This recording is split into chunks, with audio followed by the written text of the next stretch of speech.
കശ്മീരിലെ ശ്രീനഗറിൽ നിന്ന് വെറും 20 കിലോമീറ്റർ മാറിയിട്ട് ഒരു നാഷണൽ പാർക്ക് ഉണ്ടെന്ന് നിങ്ങൾ വിശ്വസിക്കോ? ഞാനിപ്പോൾ ഉള്ളത് ഡച്ചിക്ക നാഷണൽ പാർക്കിലാണ്. അപ്പോൾ നമുക്ക് അവിടുത്തെ കാര്യങ്ങളൊക്കെ പോയി കണ്ടാലോ.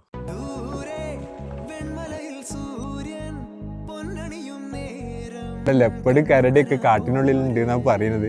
അപ്പം എന്നാ ചോദിച്ചാൽ പോയേക്കവാ.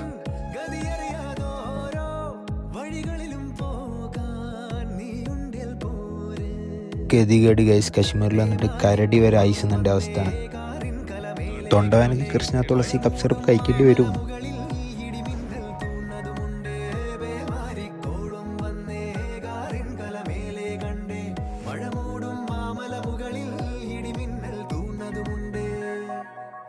ഇവിടത്തേക്ക് എത്താൻ വേണ്ടിയിട്ട് ശ്രീനഗർ ഡാൽ ലേക്കിൽ ഗേറ്റ് നമ്പർ 1 നിന്നും ബസ് നമ്പർ 1 കിട്ടും. ആ ബസ് കയറുകയാണെങ്കിൽ 25 രൂപയ്ക്ക് ഇവിടെ എത്താൻ പറ്റും. അഥവാ ബസ് കിട്ടിയില്ലെങ്കിൽ ഗേറ്റ് നമ്പർ 1ൻ്റെ ഫ്രണ്ടിൽ ഷെയർ ടാക്സി കിട്ടും. ഒരാൾക്ക് 45 രൂപയാണ് എക്സ്പെൻസ് വരുന്നത്. അത് എത്തിക്കണമെങ്കിൽ അവിടെ നിന്ന് 5 മിനിറ്റ് നടക്കാനുള്ളൂ ഈ സ്ഥലത്തേക്ക്, നാഷണൽ പാർക്കിലേക്ക്. ശ്രീനഗർ നിങ്ങൾ ഫ്രീ ആയിട്ടൊക്കെ ഒരു ദിവസം എക്സ്ട്രാ എടുക്കുന്നുണ്ടെങ്കിൽ ഇവിടുന്ന് കാണാൻ ശ്രമിക്കുക. അടിപൊളി എക്സ്പീരിയൻസ് ആണ്.